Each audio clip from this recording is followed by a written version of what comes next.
ജീവധാര ജീവമൊഴി കാൽവരിനാഥന്റെ സ്നേഹമൊഴി തിരുനിറത്താൽ ജീവനേകും യേശുനാഥന്റെ ജീവമൊഴി ജീവധാര ജീവധാര ജീവധാര.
മഹത്വവും തേജസ്സും ധരിച്ചിടുന്നു തിരശീല പോൽ മാനത്തെ വിരിപ്പോ.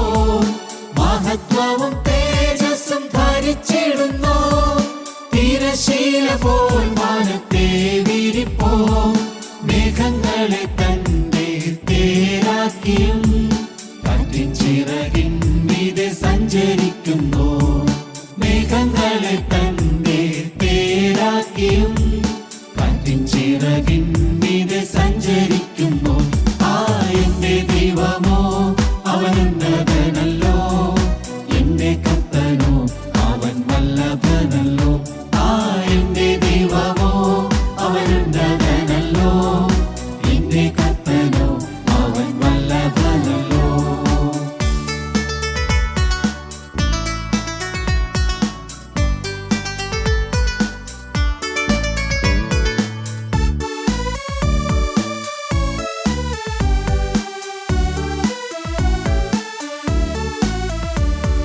കാറ്റിനെ തൻ ദൂതന്മാരായി നിയമിക്കുന്നു, അഗ്നിജ്വാലയെ തന്റെ സേവകരായും.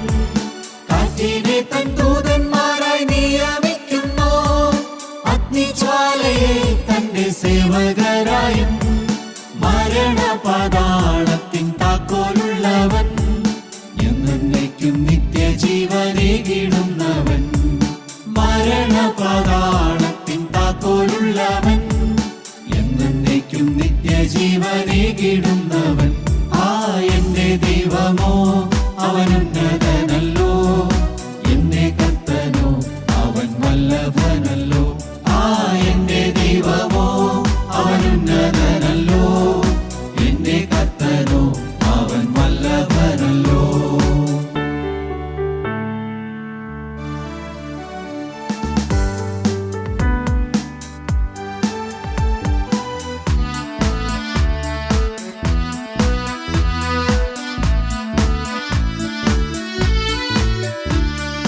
മാറത്തു പൊൻകച്ചയണിഞ്ഞവനായി 7 നക്ഷത്രം വലങ്കയിൽ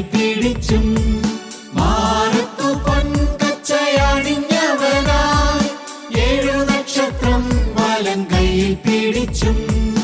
അവൻ മൊഴി ഹിമത്തേക്കാൾ വെണ്മയുള്ളതും കണ്ണു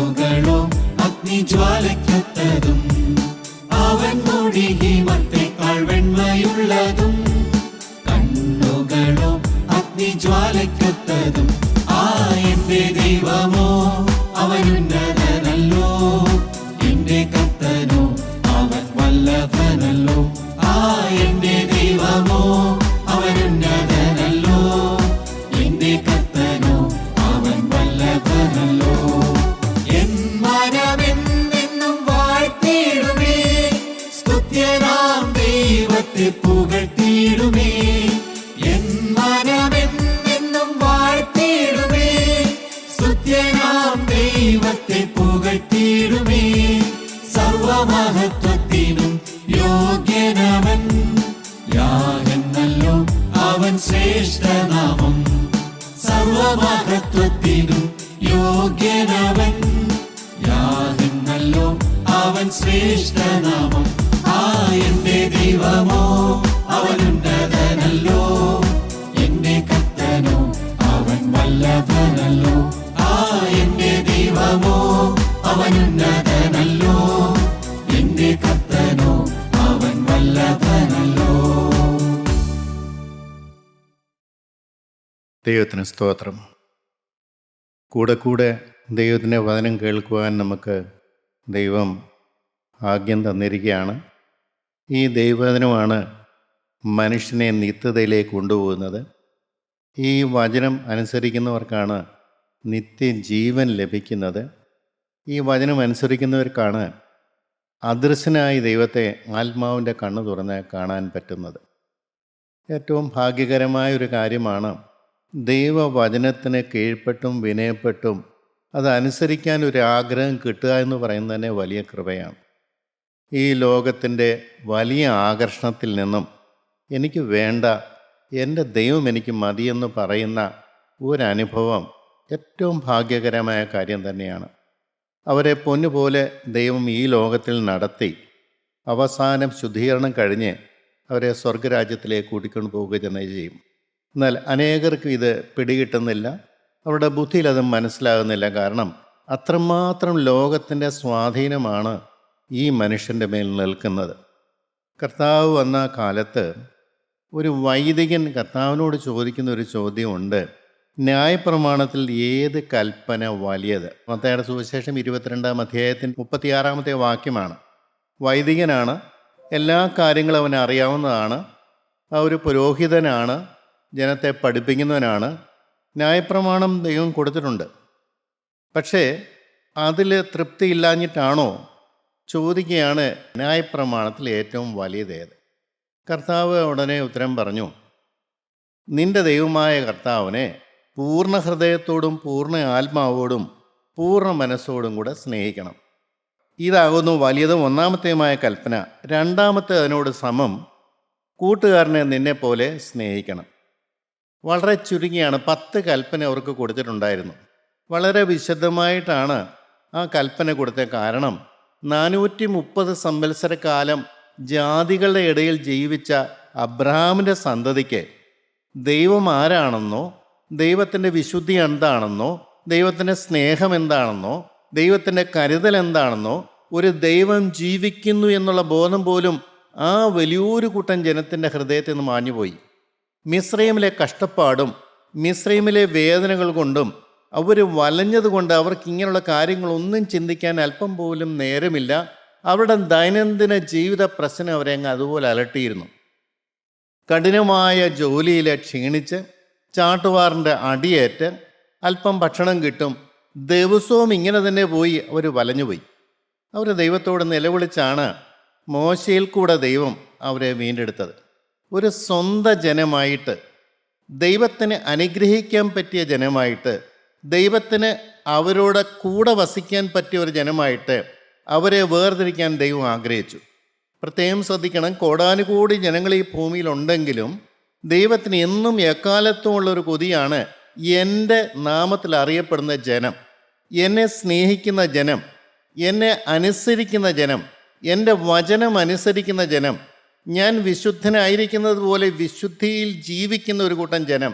എനിക്ക് അവരുടെ നടുവിലേക്ക് ഇറങ്ങിച്ചെന്ന് അവരുടെ സുഖ ദുഃഖങ്ങളിൽ പങ്കുചേർന്നുകൊണ്ട് അവർക്ക് ആശ്വാസം കൊടുത്ത് അവരുടെ കണ്ണുനീരൊപ്പിക്കൊണ്ട് ഈ ഭൂമിയിലെ അവരെ സമാധാനത്തോടെ നടത്തി ഒരു ദൈവമുള്ള ജനമായിട്ട് ജാതികൾ കാണത്തക്കവണ്ണം ആ ജനത്തെ നയിക്കണമെന്ന് ദൈവത്തിന് വലിയ കൊതിയാണ്. അതുകൊണ്ടാണ് അവർക്ക് 10 കൽപ്പനകൾ കൊടുത്തത്. നമുക്കെല്ലാവർക്കും അറിയാം, 2 കൽപ്പനകളിലാണ് ഈ 10 കൽപ്പന കൊടുത്തത്. 2 കൽപ്പനകൾ പ്രത്യേകം ശ്രദ്ധിക്കണം. 2 കൽപ്പനകൾ എന്ന് പറയുമ്പോൾ തന്നെ അവിടെ അതിനെ 2ആയിട്ട് വിഭജിക്കുകയാണ്.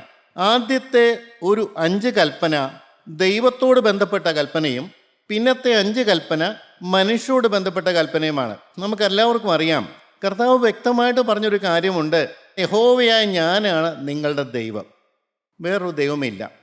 രണ്ടാമത് പറഞ്ഞു, ഞാൻ ഒഴികെ നിങ്ങൾക്ക് അന്യ ദൈവങ്ങൾ ഉണ്ടാകരുത് എന്ന് പറഞ്ഞാൽ നിങ്ങൾ ഈ ഭൂമിയിൽ വിഗ്രഹങ്ങളെ ഉണ്ടാക്കരുത്. കാരണം മിസ്രൈമിൽ മുഴുവൻ വിഗ്രഹങ്ങളാണ്. ബാലിൻ്റെ ദൈവമാണ് അവരുടെ ദൈവം, കാളക്കുട്ടിയാണ്. അവിടെ ബിംബാരാധന ശീലിച്ച 430 വർഷം ശീലിച്ച ജനത്തിന് ആ ബിംബാരാധന ഒഴിവാക്കാൻ വലിയ പ്രയാസമാണ്. അതുകൊണ്ടാണ് ദൈവം വ്യക്തമായിട്ട് പറഞ്ഞു, ഞാനാണ് നിങ്ങളുടെ ദൈവം. ഞാൻ ഒഴികെ ഒരു ദൈവം നിങ്ങൾക്ക് പറയാൻ പാടില്ല. നിങ്ങൾ ഒരിക്കലും വിഗ്രഹങ്ങളെ ഉണ്ടാക്കരുത്. മൂന്നാമത്തെ കൽപ്പന പറഞ്ഞു, എൻ്റെ നാമം വൃഥാ എടുക്കരുത്. നാലാമത്തെ കാര്യം പറഞ്ഞു, നിങ്ങൾ ശബ്ബത്തിനെ അനുസരിക്കണം. ഞാൻ നിങ്ങൾക്ക് വേണ്ടി ഒരു ദിവസം മാറ്റി വച്ചിരിക്കുകയാണ്.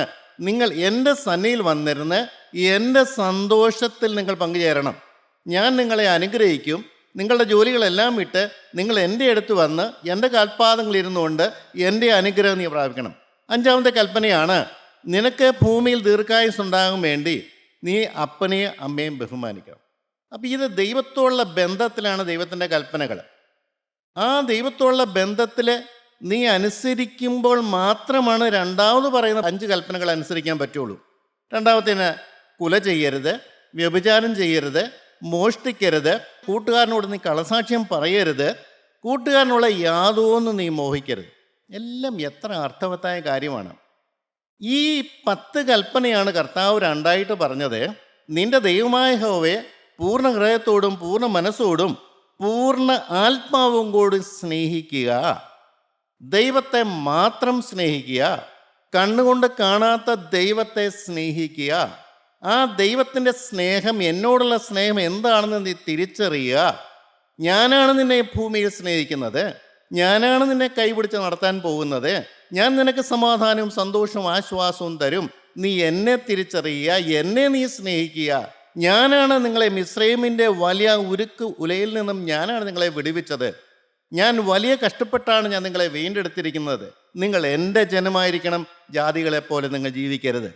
പാലും തേനും ഒഴുകുന്ന കനാൻ ദേശം നിങ്ങൾ തന്നാലും നിങ്ങൾക്ക് രൂപാന്തരം വരുന്നില്ലെങ്കിൽ നിങ്ങൾ ആ കനാൻ ദേശത്തുള്ള ജാതികളിലേക്ക് നിങ്ങൾ തിരിയുമെന്ന് എനിക്കറിയാം. അതുകൊണ്ടാണ് കൽപ്പന കൊടുത്തത്. ഈ കൽപ്പന മനുഷ്യൻ അനുസരിക്കാനുള്ളതാണ്.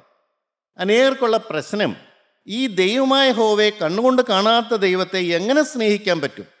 പൂർണ്ണ ഹൃദയത്തോടും പൂർണ്ണ ബലത്തോടും പൂർണ്ണ ശക്തിയോടും പൂർണ്ണ ആത്മാവോടും സ്നേഹിക്കുക എന്ന് പറഞ്ഞാൽ അവിടെ അല്പം പോലും ഒരു വിട്ടുവീഴ്ചയില്ല.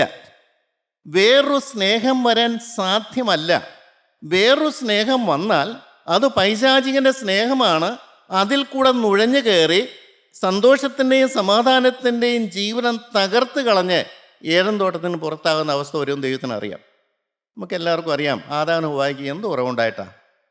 സന്തോഷത്തിനോ സമാധാനത്തിനോ ആശ്വാസത്തിനോ ദൈവസ്ഥാനത്തിനോ വല്ല കുറവുണ്ടായിട്ടാണോ ഈ വലിയ കൊടിയ ചതിയിൽ ചെന്ന് പാടിയത്? അപ്പോൾ മനുഷ്യൻ എപ്പോഴും അവന് കണ്ണുകൊണ്ട് കാണുന്നൊരു ദൈവത്തെ വേണം. അവനെപ്പോഴും അഭിവൃദ്ധി വേണം. അവന് ദൈവം തരുന്നതിനേക്കാൾ കൂടുതൽ സന്തോഷം സമാധാനം വേണം. ദൈവത്തിൻ്റെ ലിമിറ്റൊന്നും അവന് ബാധകമല്ല. അതൊക്കെ ദൈവത്തിന് അറിയാം. അതുകൊണ്ടാണ് പറഞ്ഞത്, നീ ദൈവമായ യഹോവയെ പൂർണ്ണ ഹൃദയത്തോടും പൂർണ്ണ മനസ്സോടും പൂർണ്ണ ബലത്തോടും സ്നേഹിക്കണം. ഇത് വലിയ ചിന്താകുഴപ്പമുള്ളൊരു കാര്യമാണ്. അനേകർക്ക് മനസ്സിലാകാത്തൊരു കാര്യം. ഇത് എങ്ങനെ സാധിക്കുമെന്നാണ് ചോദിക്കുന്നത്. ദൈവത്തെ മാത്രം സ്നേഹിക്കുക. കൽപ്പനകൾ പറയുന്നുണ്ട്. കർത്താവ് തന്നെ വന്നപ്പോൾ അത് കുറച്ചുകൂടെ ഗൗരവം പറഞ്ഞു. എൻ്റെ പിന്നാലെ വരാൻ ആരെങ്കിലും അച്ഛിച്ചു കഴിഞ്ഞാൽ സകലതും വിട്ടുപിരിയണം. സ്വന്തം അപ്പനെയും അമ്മയെയും ഭാര്യയെയും സഹോദരങ്ങളെയും സഹോദരിമാരെയും മക്കളെയും പോരാ, സ്വന്തം ജീവനെ പോലും ത്യജിക്കാച്ചോന്ന് എൻ്റെ പിന്നാലെ വരാൻ പറ്റില്ല.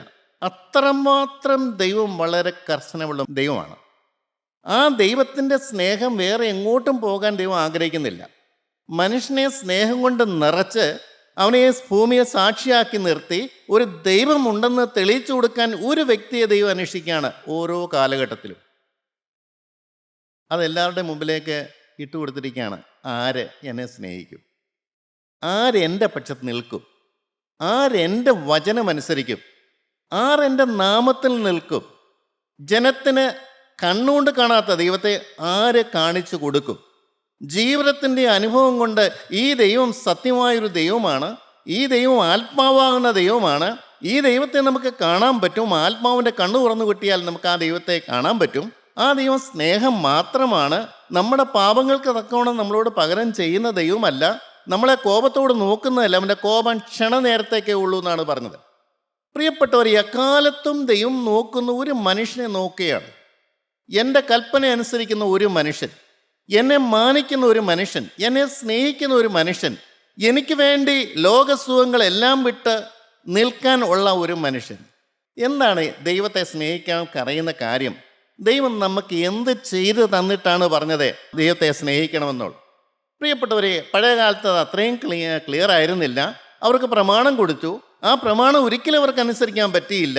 അതുകൊണ്ട് ചിലതൊക്കെ പ്രമാണിച്ച് അവർ സംതൃപ്തി അടഞ്ഞപ്പോഴാണ് ദൈവം തൻ്റെ ഏകജാതനെ ഭൂമിയിലേക്ക് അയച്ചത്. ആ ഏകജാതനിൽ കൂടെ അവർക്ക് അസാധ്യമായ കാര്യം സാധിപ്പിച്ചു. ന്യായപ്രമാണത്തിൻ്റെ പ്രവർത്തികളാൽ സാധിക്കാത്തത് സാധിപ്പിക്കാൻ ദൈവം പുത്രനെ ഭൂമിയിലേക്ക് അയച്ചു. റോമർക്ക് ലേഖനം 8-ാം അധ്യായത്തിൽ പറയുന്നത് അങ്ങനെയാണ്. ന്യായപ്രമാണം അനുസരിക്കാൻ പറ്റാത്ത ജനത്തിന് അത് അനുസരിപ്പിച്ച് കൊടുക്കാൻ വേണ്ടി പുത്രനെ ഭൂമിയിലേക്ക് അയച്ചു. അത് വലിയൊരു സ്വർഗീയ കാര്യപരിപാടിയാണ്. ദൈവസ്നേഹം വെളിപ്പെട്ട് വന്നത് അങ്ങനെയാണ്, തൻ്റെ പുത്രനിൽ കൂടെയാണ്. ദൈവം ആരെന്ന് തിരിച്ചറിയാൻ വയ്യാത്ത ജനത്തിന് ദൈവം ആരാണെന്ന് കൃത്യമായിട്ട് കാണിച്ചു കൊടുക്കാനാണ് യേശുക്രിസ്തു ഭൂമിയിലേക്ക് വന്നത്. അവൻ വന്നത് മുഴുവനും ഒരു പിതാവ് നിങ്ങളെ സ്നേഹിക്കുന്നുണ്ട്, നിങ്ങളുടെ പ്രാർത്ഥന കേൾക്കുന്ന ഒരു ദൈവമുണ്ട്, നിങ്ങളെ കരുതുന്ന ഒരു ദൈവമുണ്ട്, നിങ്ങളെ സഹായിക്കുന്ന ഒരു ദൈവമുണ്ട്, നിങ്ങളുടെ കരം പിടിക്കാൻ കൊതിക്കുന്ന ഒരു ദൈവമുണ്ട്, നിങ്ങളുടെ വീട്ടിൽ താമസിക്കാൻ കൊതിക്കുന്ന ഒരു ദൈവമുണ്ട്, അല്ല നിങ്ങളുടെ ഹൃദയത്തിൽ താമസിക്കാൻ കൊതിക്കുന്ന ഒരു ദൈവമുണ്ട്. ഞാനതിന് വല്ലതും മനസ്സിലാവുമോ? 1 യോഹന്നാൻ ലേഖനം 4-ാം അധ്യായത്തിൻ്റെ 10-ാമത്തെ വാക്യത്തിൽ പറയുന്നുണ്ട്, അവൻ നമ്മെ സ്നേഹിച്ച് തൻ്റെ പുത്രനെ നമ്മുടെ പാപങ്ങൾക്ക് പ്രായശ്ചിത്തമാകുവാൻ അയച്ച തന്നെ സാക്ഷാൽ സ്നേഹമാവുന്നു. പ്രിയപ്പെട്ടവരെ, സ്നേഹം എന്താണ്? ഇവിടെ നമ്മൾ ലോകത്തിലെ സ്നേഹം എന്നൊക്കെ പറഞ്ഞ് ജഡിക സ്നേഹങ്ങളാണ്. ഇങ്ങോട്ടുണ്ടെങ്കിൽ അങ്ങോട്ടുണ്ട്, അത്രയേ ഉള്ളൂ. എല്ലാം സ്വാർത്ഥ സ്നേഹങ്ങളാണ്. എല്ലാം എനിക്ക് അതിൽ നിന്ന് എന്തു പ്രയോജനം കിട്ടുമെന്ന് വിചാരിച്ചുകൊണ്ടാണ് സ്നേഹിക്കുന്നത്. നിസ്വാർത്ഥമായ സ്നേഹം ഈ ലോകത്തിൽ ഇല്ല. എല്ലാം പൈശാചിക സ്നേഹമാണ്, ജഡത്തിൻ്റെ സ്നേഹമാണ്, പ്രാകൃത സ്നേഹമാണ്, സ്വാർത്ഥ സ്നേഹമാണ്. എന്നാൽ ദൈവം കാണിച്ച സാക്ഷാൽ സ്നേഹം എന്താണെന്ന് ദൈവം കാണിച്ചു തന്നു. അവൻ നമ്മെ സ്നേഹിച്ചു. എങ്ങനെ? തൻ്റെ പുത്രനെ നമ്മുടെ പാപങ്ങൾക്ക് പ്രായശ്ചിത്തമാകുവാൻ അയച്ച തന്നെ സാക്ഷാൽ സ്നേഹമാണ്. ഒന്നും അങ്ങോട്ട് കൊടുത്തിട്ടില്ല, ഇങ്ങോട്ട് തരികയാണ് ചെയ്തത്. നമ്മുടെ കാതലായ പ്രശ്നം എന്താണെന്ന് ദൈവത്തിന് അറിയാം. പിശാചിൻ്റെ അവകാശം നമ്മളിലുണ്ട്, ജന്മനാ തന്നെ അതുണ്ട്, പാരമ്പര്യമായിട്ട് തന്നെ ഉണ്ട്. ഈ ഭൂമി പറന്നു വരുന്ന എല്ലാ മനുഷ്യനും പിശാചിൻ്റെ അടിമനുഖത്തിലാണ്. അത് ദൈവത്തിന് അറിയാം. ആ വലിയ ബോണ്ടേജ് മാറ്റാൻ എങ്ങനെ സാധിക്കും? ന്യായപ്രമാണം കൊണ്ട് സാധിക്കത്തില്ല, യാഗം കൊണ്ട് സാധിക്കുകയില്ല. പിന്നെ എങ്ങനെയാണ്? തൻ്റെ പുത്രനെ ഭൂമിയിലേക്ക് അയച്ചിട്ട് ആ പുത്രൻ മനുഷ്യൻ്റെ പാപം ഏറ്റെടുത്ത് ആ മനുഷ്യൻ്റെ പാപപ്രവണത പോലും പരിശുദ്ധാത്മാവിനെ കൊണ്ട് മാറ്റി ദൈവത്തെ കാണുവാനും ദൈവത്തെ സ്നേഹിക്കുവാനും ദൈവത്തിൻ്റെ പിന്നാലെ പോകുവാനും ദൈവത്തിൻ്റെ സാക്ഷിയായി നിൽക്കുവാനും ദൈവത്തിൻ്റെ വേലക്കാരനായി തീരുവാനും ദൈവം ആഗ്രഹിച്ചു, കുതിച്ചു. തൻ്റെ പുത്രനിൽ കൂടെയുള്ള മനുഷ്യൻ്റെ പരാജയം ദൈവം മാറ്റിക്കഴിഞ്ഞു. തൻ്റെ പുത്രനിൽ കൂടെ ആ രക്ഷ ഒരുക്കി തന്നു. തൻ്റെ പുത്രനിൽ കൂടെ പാപത്തിൻ്റെ ആധിപത്യം മാറ്റി, പിശാചിൻ്റെ ആധിപത്യം മാറ്റി. ഈ സത്യം എത്ര പേർ അറിയുന്നുണ്ട്? എല്ലാവരും പറയുന്നു, എങ്ങനെ പാപത്തിന് മേൽ ജയിക്കാൻ പറ്റും? ഒരു നിസ്സാര കോപത്തിൻ്റെ മേലും ജയിക്കാൻ സാധിക്കില്ലെന്ന് ജനങ്ങൾ പറയുമ്പോൾ, എൻ്റെ പ്രിയപ്പെട്ടവരെ, ദൈവം വ്യക്തമായിട്ട് പറയുന്നു, പുത്രനിൽ കൂടെ നിനക്കത് സാധിപ്പിച്ചു എന്ന് നീ വിശ്വസിക്കുന്നുണ്ടോ? 2000 കൊല്ലത്തിന് മുമ്പ് പുത്രൻ നിവർത്തിച്ച ആ വലിയ രക്ഷ, ആ വലിയ വിജയം, ആ വലിയ പിശാചിൻ്റെ മേലുള്ള ആധിപത്യം, പിശാചിൻ്റെ തല തകർത്ത ആ സംഭവം വിശ്വസിക്കാൻ എത്ര പേർക്ക് കഴിയും? എൻ്റെ പ്രിയരെ, ഇത് വലിയൊരു പ്രശ്നമാണ്. എൻ്റെ കുറുന്ന ജീവിതത്തിലെ 22-ാമത്തെ വയസ്സിൽ എനിക്ക് സത്യം മനസ്സിലായി. ആഴങ്ങളൊന്നും മനസ്സിലായില്ല. എന്നെ സ്നേഹിക്കുന്ന ഒരു ദൈവമുണ്ടെന്ന് എനിക്ക് മനസ്സിലായി. ഞാൻ അതുപോലെ പാപത്തിൻ്റെ അഗാധ കൂപത്തിൽ കിടന്നപ്പോൾ എന്നെ സ്നേഹിക്കേണ്ട ഒരു കാര്യവുമില്ല. എനിക്ക് എന്നെക്കുറിച്ച് ഒരു പ്രതീക്ഷയും ഉണ്ടായിരുന്നില്ല. ഞാനിങ്ങനെ ഒരു കാലത്ത് ഞാൻ വേദപുസ്തകം എടുത്തുകൊണ്ട് ദൈവത്തിൻ്റെ വചനം പറയുന്ന ഒരു മനുഷ്യനായി ഞാൻ തീരുമെന്ന് എനിക്കൊരു പ്രതീക്ഷയില്ല. ഞാനൊരു വിശുദ്ധനായി തീരുമെന്ന് എനിക്കൊരു പ്രതീക്ഷയുണ്ട്. സ്വപ്നം പോലും കാണാൻ പറ്റുന്ന കാര്യമായിരുന്നില്ല. പക്ഷേ പ്രതീക്ഷകളെല്ലാം നശിച്ചുപോയ മനുഷ്യൻ, അസാധ്യങ്ങൾ മാത്രമുള്ള മനുഷ്യന്, പ്രതീക്ഷയും പ്രത്യാശയും ഒന്നുമില്ലാത്ത മനുഷ്യനെ ആഴക്കുഴിയിൽ നിന്ന് കോരിയെടുത്ത പരിശുദ്ധ കരം പൊക്കിയെടുത്തിട്ട് ഉറപ്പുള്ള പാറമേൽ നിർത്തിയിട്ട് പറഞ്ഞു, മകനെ, ഞാൻ നിന്റെ കരം പിടിക്കാം, ഇനിയുള്ള നിന്റെ ജീവിതയാത്രയിൽ ഞാൻ നിന്റെ കൂടെ കാണും. എന്തിനാ? തെറ്റുപറ്റാത്തൊരു ജീവിതം, സമാധാനമുള്ള ജീവിതം, ആശ്വാസമുള്ള ജീവിതം, ദൈവത്തെ കണ്ടുകൊണ്ടുള്ള ജീവിതം, പൈശാചികമായ യാതൊരു പ്രവണതയും നിന്നെ സ്വാധീനിക്കാത്തൊരു ജീവിതം, പിശാച് തൊടാത്തൊരു ജീവിതം ഞാൻ നിനക്ക് തരും. കേൾക്കാൻ നല്ല അത്ഭുതകരമായ കാര്യമാണ്. പക്ഷേ എന്തോ എനിക്കത് വിശ്വസിക്കാൻ തോന്നി. അതെൻ്റെ ഒരു ഭാഗ്യമെന്ന് ഞാൻ പറയും. ദൈവം തന്ന വലിയൊരു കൃപയാണ്. അസാധ്യങ്ങൾ മുന്നിൽ നിൽക്കുമ്പോൾ ആശയ്ക്ക് വിരോധമായി ആശയോട് അബ്രഹാം വിശ്വസിച്ചു. ആശയ്ക്ക് വിരോധമായി എൻ്റെ ബുദ്ധിയും എൻ്റെ ഇതുവരെയുള്ള കാഴ്ചപ്പാടുകളും എൻ്റെ ലോകത്തിൻ്റെ ഇൻ്റലക്റ്റും ഒക്കെ വെച്ചിട്ട് അസാധ്യമാണ്. പക്ഷേ ദൈവത്തിൻ്റെ വചനത്തിൻ്റെ മുമ്പിൽ അത് സാധ്യമാക്കി തീരുമെന്നൊരു വിശ്വാസം. എക്കാലത്തും ക്രിസ്തീയത്തിൻ്റെ അടിസ്ഥാനം അതാണ്. എന്നെ സ്നേഹിക്കുന്ന ഒരു ദൈവമുണ്ട്, എൻ്റെ പാപം മറച്ച ഒരു ദൈവമുണ്ട്, എൻ്റെ കഴിഞ്ഞ കാലങ്ങൾ നോക്കാത്തൊരു ദൈവമുണ്ട്, എന്നെ മാനിക്കുന്ന ഒരു ദൈവമുണ്ട്, എന്നെ കരം പിടിക്കാൻ കൊതിക്കുന്ന ഒരു നല്ല ദൈവം. സ്തോത്രം. ദൈവം എന്നെ കാണാനോ ദൈവം എന്നെ വിളിക്കാനോ ഞാൻ നോക്കട്ടെ, എനിക്കൊന്നും കാണുന്നില്ല, എല്ലാം അസാധ്യമാണ്. പക്ഷെ ആ സ്നേഹം എന്നെ വന്ന് വശീകരിച്ചു. എനിക്ക് നിങ്ങളോട് പറയാനുള്ളത് മാത്രമേ ഉള്ളൂ. നിങ്ങളെ എല്ലാവരെയും ഈ നല്ല ദൈവം സ്നേഹിക്കുന്നു, അവൻ്റെ കരം പിടിക്കാൻ കൊതിക്കുന്നു. നിങ്ങൾക്ക് അസാധ്യമായ കാര്യം നിങ്ങൾക്ക് സാധിപ്പിച്ചു തരാനും കൊതിക്കുന്നു. നിങ്ങളുടെ ഭാരങ്ങൾ ഏറ്റെടുക്കാനും കൊതിക്കുന്നു. നിങ്ങളുടെ വേദനകളും സങ്കടങ്ങളും എല്ലാം അവൻ ഏറ്റെടുക്കാൻ, നിങ്ങളുടെ കൂടെ ജീവിക്കാൻ കൊതിക്കുന്നു. ആരെങ്കിലും എൻ്റെ കൂടെ വരുമോ? എൻ്റെ ഭാര്യയ്ക്ക് പോലും എൻ്റെ കൂടെ ജീവിക്കാൻ പ്രയാസമാണ്. കാരണം എൻ്റെ ആളത്വവും ഭാര്യയുടെ ആളത്വവും തമ്മിൽ പൊരുത്തപ്പെടില്ല. പക്ഷെ ദൈവം പറയുന്നു, നീ എത്ര അശുദ്ധനാണേലും, ഞാൻ എത്രമാത്രം വിശുദ്ധിയിൽ മുഴുകിയിരിക്കുന്നവനാണേലും എനിക്ക് നിൻ്റെ അടുത്തേക്ക് വരാൻ പറ്റും. അതാണ് ദൈവ സ്നേഹം എന്ന് പറയുന്നത്. അശുദ്ധനെ മാനിക്കുന്ന ദൈവം. നരകത്തിയിലേക്ക് പോകേണ്ട മനുഷ്യനെ, ശത്രുവിൻ്റെ പിടിയിലായിരിക്കുന്ന മനുഷ്യനെ, അവനെ കോരിയെടുക്കാൻ കൊതിക്കുന്ന ദൈവസ്നേഹം അവിടെ വേറെ ഒന്നും അവിടെ പ്രശ്നമല്ല. ഈ ദൈവത്തിൻ്റെ കൽപ്പനയാണ് പറഞ്ഞ് അവനെ സ്നേഹിക്കാൻ പറഞ്ഞതിൻ്റെ കാരണം. ദൈവത്തിന് സ്തോത്രം. പിതാവ് പുത്രനെ ബലിയാടാക്കി. കൽപ്പന കൊണ്ട് മനുഷ്യൻ രക്ഷപ്പെടുകയില്ല, യാഗം കൊണ്ട് മനുഷ്യൻ രക്ഷപ്പെടുകയില്ല. എന്നാൽ എന്നേക്കുമുള്ളൊരു യാഗം ദൈവം അവിടെ ചെയ്തു. മനുഷ്യവർഗത്തിൻ്റെ സകല പാപത്തിനും പരിഹാരം തൻ്റെ പുത്രനിൽ കൂടെ നിവർത്തിച്ചു. യേശു ക്രിസ്തു 33 കൊല്ലക്കാലം ഭൂമിയിൽ ജീവിച്ചത് ഒരു മനുഷ്യന് പാപം കൂടാതെ 33 കൊല്ലം ജീവിച്ച് കാണിച്ചു തന്നു. എൻ്റെ മുമ്പിലുള്ള വെല്ലുവിളി അതാണ്. മനുഷ്യൻ പറയും പാപം കൂടാതെ ജീവിക്കാൻ പറ്റില്ലെന്ന് പറയും. യേശു ക്രിസ്തു കാണിച്ചു തന്നു. എന്നിട്ടും പറയുകയാണ് സാധ്യമല്ലെന്ന് പറയുന്നു. യേശു ക്രിസ്തു എങ്ങനെ പാപം കൂടാതെ ജീവിച്ചു? തൻ്റെ പിതാവിനോടുള്ള നിരന്തരമായ ബന്ധത്തിലും വിശ്വാസത്തിലും സ്നേഹത്തിലും കോണ്ടാക്റ്റിലും നിന്നുകൊണ്ട്, ആ കൃപയിൽ നിന്നതുകൊണ്ട് പാപം തൊട്ടില്ല. പരീക്ഷകൾ വന്നില്ലേ? പരീക്ഷകൾ വന്നു. പരീക്ഷ വന്നപ്പോൾ ദൈവത്തിൻ്റെ ആത്മാവ് സഹായിച്ചു, പാപത്തെ വീഴാതെ കാത്തു പരിപാലിച്ചു. എക്കാലത്തും അങ്ങനെ പ്രശ്നങ്ങൾ വന്നു. പ്രശ്നങ്ങൾ വന്നപ്പോഴെല്ലാം ദൈവത്തിൻ്റെ ദൂതന്മാരുടെ സംരക്ഷണം കൊടുത്തു. അപ്പോൾ ഈ ഭൂമിയിൽ ജീവിക്കാൻ പറ്റും പ്രിയപ്പെട്ടവരെ. ഞാൻ ബലഹീനനാണെങ്കിലും, എൻ്റെ പാരമ്പര്യം മോശമാണെങ്കിലും, എൻ്റെ കഴിഞ്ഞകാലം മോശമാണെങ്കിലും, ഈ ദൈവത്തെ എനിക്ക് തിരിച്ചറിയാൻ പറ്റും, സ്നേഹിക്കാൻ പറ്റും. വെറും വാക്കാണോ? അല്ല, അനുഭവമല്ലേ ഇതൊക്കെ. എൻ്റെ ദൈവത്തിന് സ്തോത്രം. ഞാൻ ആരായിരുന്നു എനിക്ക് നന്നായിട്ട് അറിയാം. എൻ്റെ ചിന്ത എന്തായിരുന്നു, എൻ്റെ പ്രകൃതം എന്തായിരുന്നു, എൻ്റെ നോട്ടം എങ്ങോട്ടായിരുന്നു, എൻ്റെ സംസാരം എന്ത് കാര്യത്തിലായിരുന്നു, എൻ്റെ ജീവിതം എന്തായിരുന്നു, എൻ്റെ സ്വപ്നം എന്തായിരുന്നു, എൻ്റെ ആളത്വം എന്തായിരുന്നു, എൻ്റെ ആകത്തുക, എൻ്റെ ജീവിതത്തിൻ്റെ ഏറ്റവും വലിയ ലക്ഷ്യം എന്തായിരുന്നു. അതിൽ നിന്നും തികച്ചും വ്യത്യസ്തമായി അദർശനായ ദൈവത്തെ സ്നേഹിക്കണം എന്നൊരാഗ്രഹം.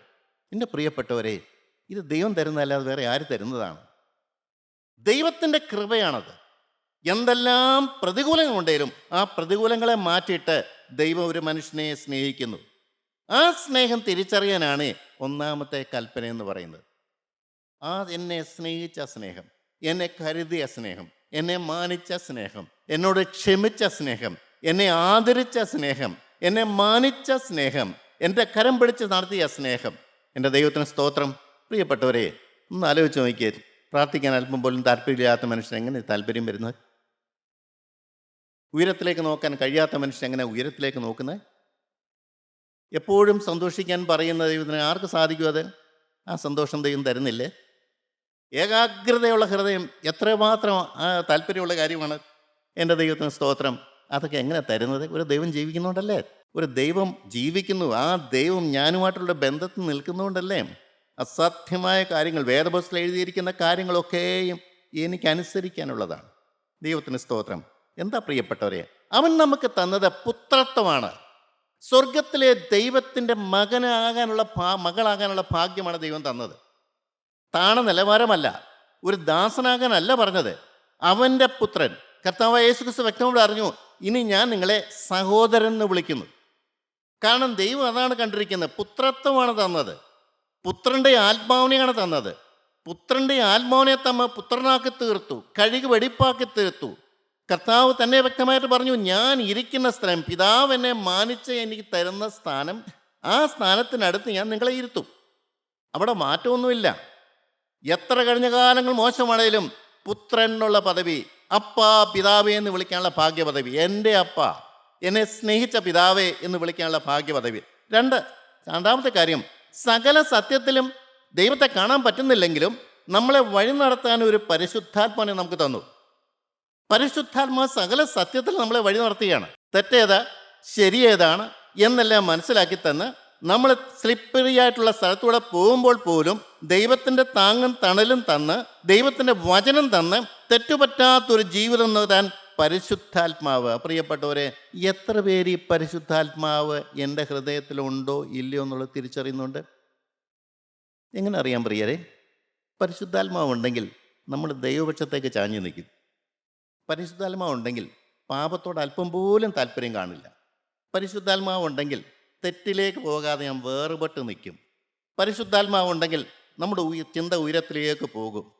പരിശുദ്ധാത്മാവ് ഉണ്ടെങ്കിൽ ദൈവ സാന്നിധ്യത്തിന് വേണ്ടി നമ്മൾ എപ്പോഴും ഇങ്ങനെ കൊതിച്ചുകൊണ്ടിരിക്കും. പരിശുദ്ധാത്മാവ് ഉണ്ടെങ്കിൽ ഒരു കാരണവശാലും ലോകമനുഷ്യനുമായിട്ട് നമുക്ക് അങ്ങനെ ഇഴുകിച്ചേരാൻ നമുക്ക് സാധ്യമല്ല. പഴയതിലേക്ക് നമ്മൾ പോവുകയില്ല. ദൈവത്തിന് സ്തോത്രം. പ്രിയപ്പെട്ടവർ, മൂന്നാമത്തെ കാര്യമാണ് നിത്യജീവൻ്റെ ഉറപ്പ്. അതൊരു വലിയ ഭാഗ്യമാണ്. നിത്യജീവൻ്റെ കഴിഞ്ഞ കാലം എനിക്കറിയാം. ഒരു നീണ്ട 22 കൊല്ലക്കാലം ജീവിച്ച വഴിയും അന്ന് എൻ്റെ ലാക്കെന്തായിരുന്നു, ലക്ഷ്യം എന്തായിരുന്നു, അന്ന് എൻ്റെ ഹൃദയത്തിൽ കൂടെ പോയ കാര്യങ്ങൾ എന്തെല്ലാമാണെന്ന് എനിക്ക് നന്നായിട്ട് അറിയാം. എന്നാൽ ഇപ്പോൾ ദൈവത്തിൻ്റെ സ്നേഹം തിരിച്ചറിഞ്ഞപ്പോൾ, ദൈവത്തിൻ്റെ വീണ്ടെടുപ്പിൽ വിശ്വസിക്കാൻ കഴിഞ്ഞപ്പോൾ, ജീവിതം കർത്താവിൻ്റെ കരങ്ങളിൽ കൊടുത്തപ്പോൾ, പാപത്തോട് എന്നേക്കുമായി യാത്ര പറഞ്ഞപ്പോൾ, വ്യക്തമായ തീരുമാനം എടുത്തപ്പോൾ, ആരെയും നോക്കാതെ, ഒരു മനുഷ്യനെയും നോക്കാതെ, ദൈവത്തെ മാത്രം നോക്കിക്കൊണ്ട്, രക്ഷകനെ നോക്കിക്കൊണ്ട് ജീവിക്കുമ്പോൾ വരുന്ന കാര്യമാണ് നിത്യജീവൻ്റെ ഉറപ്പ്. സ്തെഫാനോസ് പറഞ്ഞിട്ടില്ലേ, ദാ കർത്താവ് എഴുന്നേറ്റ് നിൽക്കുകയാണ് എന്നെ സ്വീകരിക്കാൻ വേണ്ടി. ദൈവത്തിന് സ്തോത്രം. പ്രിയപ്പെട്ടവരെ, രക്തസാക്ഷിയായിരുന്നു എൻ്റെ ദൈവത്തിന്. ഇതൊക്കെ നമുക്ക് വേണ്ടേ? സ്തെഫാനോസ് ചെന്ന ആ സ്ഥലത്ത് ഞാനും ചെല്ലണ്ടേ? എൻ്റെ ദൈവത്തിന് സ്തോത്രം. പ്രിയപ്പെട്ടവരെ, നിത്യജീവൻ്റെ ഉറപ്പ്. നാലാമത്തെ കാര്യമാണ് ഭയം കൂടാതെ ആരാധിക്കാനുള്ള കൃപ. ലൂക്കോസ് സുവിശേഷത്തിൽ 1-ാം അധ്യായത്തിൽ വ്യക്തമായിട്ട് പറയുന്നുണ്ട്, ആയുഷ്കാലമൊക്കെയും ഭയം കൂടാതെ നീതിയിലും വിശുദ്ധിയിലും ആരാധിക്കാനുള്ള കൃപ തരുന്ന ഒരു ദൈവം. ഭയമില്ല. പിശാച് ആക്രമിക്കുന്നത് പേടിക്കില്ല. അവൻ കീഴ്പ്പെടുത്തുമെന്ന് യാതൊരു പേടിയുമില്ല. അവനെ പേടിക്കാതെ ലോകത്തിൽ എന്തെല്ലാം വന്നാലും ശരി, ആത്മാവിൻ്റെ ആരാധന തന്ന ഒരു നല്ല ദൈവം. സ്തോത്രം. സാന്നിധ്യം തന്ന ഒരു നല്ല ദൈവം. സ്തോത്രം. മുഴങ്കാലും അടക്കാൻ കൃപ തന്നൊരു ദൈവം. എൻ്റെ ദൈവമേ എന്ന് പറയാനൊരു കൃപ. എൻ്റെ ദൈവത്തിന് സ്തോത്രം. ആരാധിക്കാനുള്ള കൃപ. മറ്റേ കുറ്റം വിധിക്കാത്തൊരു ഹൃദയം, മനസ്സാക്ഷി. നമുക്കറിയാം, ഒരു പാവം വന്നു കഴിഞ്ഞാൽ നമ്മുടെ ഹൃദയം ഇങ്ങനെ പിടയ്ക്കും. കുറ്റബോധം, അയ്യോ തെറ്റുപറ്റിയല്ലോ, ദൈവം അറിഞ്ഞല്ലോ, എൻ്റെ ദൈവത്തെ ദുഃഖിപ്പിച്ചു പോയല്ലോ എന്നുള്ള ആ മനസ്സാക്ഷിയുടെ പെടച്ചിലങ്ങ് മാറും. നമുക്ക് പാപത്തിലേക്ക് പോകാൻ താല്പര്യമില്ല. ദൈവത്തിന് പരിശുദ്ധാത്മാവ് നമ്മൾ ഇന്ന് അറിഞ്ഞു നിൽക്കുകയാണെങ്കിൽ കുറ്റം വിധിക്കാത്തൊരു ഹൃദയം നമുക്ക് കിട്ടും. ദൈവത്തിന് സ്തോത്രം. നാലാമത്തെ കാര്യം, ദുഷ്ടം തൊടാത്തൊരു ജീവിതം. നിങ്ങൾ കേട്ടിട്ടില്ലേ, തീമതിൽ സംരക്ഷണം, വേലി കെട്ടി സൂക്ഷിക്കുക. ഉണ്ട് പ്രിയരെ, സത്യമാണ്. പണ്ട് നമ്മൾ വിചാരിക്കാതെ തന്നെ പാപത്തിൽ വീണു. എനിക്കറിയാം, കോപം എൻ്റെ ഏറ്റവും വലിയ ബലഹീനതയായിരുന്നു. അറിയാതങ്ങ് കോപം വരികയാണ്. കോപം വരുമ്പോഴാണ് കോപം വന്നെന്ന് അറിയുന്നത്. പിന്നെ ദൈവത്തോടെ കരച്ചില്ല. എൻ്റെ കർത്താവെ, ഇതൊന്നും മാറ്റാൻ പറ്റില്ലെന്ന് എത്രയോ വർഷങ്ങൾ ഞാൻ പ്രാർത്ഥിച്ച മനുഷ്യനെന്നറിയാമോ. അപ്പം കോപം വരുന്നില്ല. എന്താണെന്ന് ചോദിച്ചു കഴിഞ്ഞാൽ അതാണ് തീമതിൽ സംരക്ഷണം എന്ന് പറഞ്ഞത്. അതാണ് വേലിക്കെട്ടെന്ന് പറഞ്ഞ്. ആ കോപത്തിൻ്റെ ആത്മാവ് നമ്മുടെ മേൽ വരാതെ കൊണ്ടും ദൈവത്തിൻ്റെ സംരക്ഷണം നമുക്ക് കിട്ടുന്നു. അതുകൊണ്ട് നമ്മൾ കോപിക്കുന്നില്ല. കോപത്തിൻ്റെ ആളത്തെ നമുക്കത്തില്ലാഞ്ഞിട്ടല്ല, പക്ഷെ അതും ദഹിച്ചേ പറ്റുള്ളൂ. ഒരു പാപവും തൊടാത്തൊരവസ്ഥ ഉണ്ട്. പ്രവണത അകത്ത് കിടപ്പുണ്ട്, വെളി വരുന്നില്ല. എനിക്ക് പാപമായിട്ടൊന്നും വെളിയിലേക്ക് വരുന്നില്ല. അപ്പോസ്തലൻ പറഞ്ഞു, എനിക്ക് പാപത്തെക്കുറിച്ച് ഒരു ബോധവുമില്ല, അതുകൊണ്ട് ഞാൻ ദൈവസന്നിധിയിൽ നീതിമാനാകണമെന്നില്ല.